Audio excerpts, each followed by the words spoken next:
और पहले जब उनकी सरकार थी उन्होंने कहा था कि देश की संपत्ति पर पहला अधिकार मुसलमानों का है। इसका मतलब ये संपत्ति इकट्ठी करके किसको बांटेंगे? जिनके ज्यादा बच्चे हैं उनको बांटेंगे, घुसपैठियों को बांटेंगे। क्या आपकी मेहनत की कमाई का पैसा घुसपैठियों को दिया जाएगा? ये कांग्रेस का मैनिफेस्टो कह रहा है कि वो माताओं बहनों का सोने का हिसाब करेंगे, उसकी जड़ती करेंगे, जानकारी लेंगे और फिर उस संपत्ति को बांट देंगे और उनको बांटेंगे जिनको मनमोहन सिंह जी की सरकार ने कहा था कि संपत्ति पर पहला अधिकार मुसलमानों का है। भाइयों बहनों, ये अर्बन नक्सल की सोच, मेरी माताओं बहनों, ये आपका मंगलसूत्र भी बचने नहीं देंगे, यहां तक जाएंगे, मैं कहने आया हूं।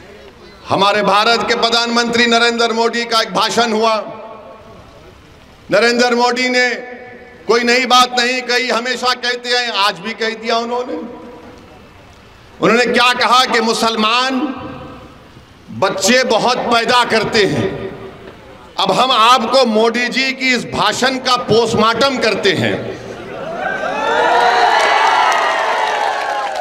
उनके भाषण का, उन्होंने जो भाषण दिया उस बारे में आपको जो झूठ उन्होंने बोला उसकी सच्चाई को आपके सामने रखकर, ताकि मोदी जी को भी मालूम हो जाए कि मोदी जी आप लंबी लंबी फेंकते हैं जावेद की तरह, मगर हम आपको सच्चाई बता देते हैं। और सच्चाई ये है मेरे भाई कि भारत में मुस्लिम हमारी माँ और बहनों का जो फर्टिलिटी रेट है वो 2.36 है, कम हुआ है।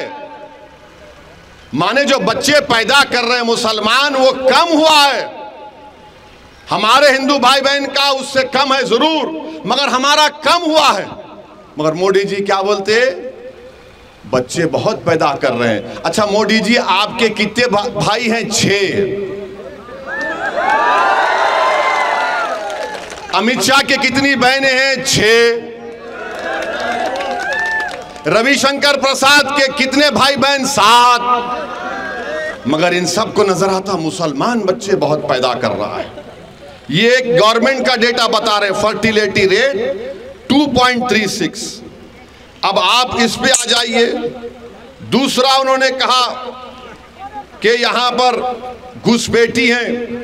15 जुलाई 2014 को गवर्नमेंट ने पार्लियामेंट में इस तरह का कोई जवाब नहीं दिया, कोई एस्टिमेट नहीं है। कहा 25 नवंबर 2014 को गवर्नमेंट ने कहा कि कोई डेटा नहीं है, नंबर नहीं है। 6 दिसंबर 2016 को गवर्नमेंट ने कहा कोई कंफर्म डेटा नहीं है बांग्लादेश से जो लोग आ रहे हैं। 22 दिसंबर 2015 को लोकसभा में गवर्नमेंट ने कहा हमारे पास कुछ रिकॉर्ड नहीं है। 21 मार्च 2017 को मोदी सरकार ने कहा कि डेटा अवेलेबल नहीं है। 11 अप्रैल 2017 को गवर्नमेंट ने कहा कि डेटा नहीं है कि बांग्लादेश से कितने आ रहे। 1 अगस्त 2017 को गवर्नमेंट ने वही जवाब दिया। 20 मार्च 2018 को वही जवाब दिया। 2 जुलाई 2019 को वही जवाब दिया। 3 मार्च 2020 को मोदी सरकार ने वही जवाब दिया कि हमारे पास डेटा नहीं है, नंबर नहीं है। तो मोदी जी, आप किस बुनियाद पर घुसपैठी कह दी हमको बताओ। अब मोदी जी का जवाब सुनो आप। अब हम उनको जवाब दे रहे हैं। अगर हमारे दक्षिण भारत के जो प्रदेश हैं, दक्षिण भारत के जो प्रदेश हैं, वहां पर बच्चे भी कम पैदा हो रहे हैं और सबसे ज्यादा भारत सरकार को पैसा पूरे भारत से मिलता है तो मुंबई से और दक्षिण भारत से मिलता है। मोदी जी, आप देश को तोड़ने का काम कर रहे हैं। आप देश को कमजोर करने का काम कर रहे हैं। अगर दक्षिण भारत के लोग बोलना शुरू कर दें कि हमारे पास पार्लियामेंट की सीट कम है, हम बच्चे भी कम पैदा कर रहे हैं, पैसे भी ज्यादा दे रहे हैं, तो तुम क्या जवाब दोगे भारत के प्रधानमंत्री? बताओ हमको, बताओ क्या जवाब दोगे आप? मेरे अजीज दोस्तों और बुजुर्गों, ये नरेंद्र मोदी भारत को कमजोर करने का काम कर रहे हैं।